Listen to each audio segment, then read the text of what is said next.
One thing we don't want to do is silence another person's opinion. Why don't we want to silence another person's opinion? Because when you silence the opinion of another person, often it has a backfiring effect. All it does is draw more attention to whatever they were saying, first of all.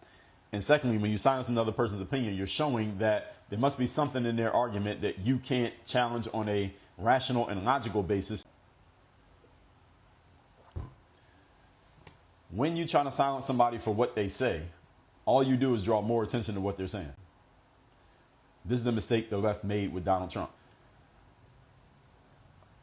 And the thing is, whatever he was saying, whoever wasn't paying attention to it, guess what they're going to do now? Now everybody's going to be paying attention to it. What exactly was this guy saying that people are have so much to say about what he was saying?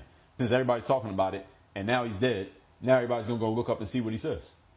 So the problem with the people who are celebrating Charlie Kirk and saying that he was saying this divisive, hateful stuff, here's what's going to happen. A bunch of people are going to go start listening to what Charlie Kirk was actually saying, not what social media told you he was saying, but what he was actually saying.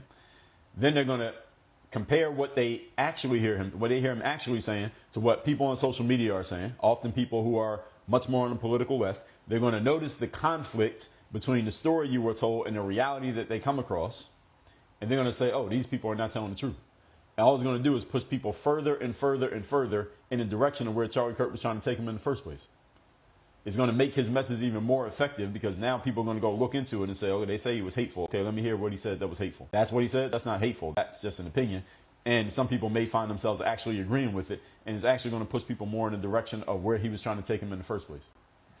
This is what happens when you try to silence people in 2025. All you do is make their message even more loud. Again, the guy in Romania, the kickboxer who got silenced, allegedly, I was never paying any attention to this dude before he got canceled. But then when he got canceled, I started listening. I said, actually, this message is not bad. And I could start listening more.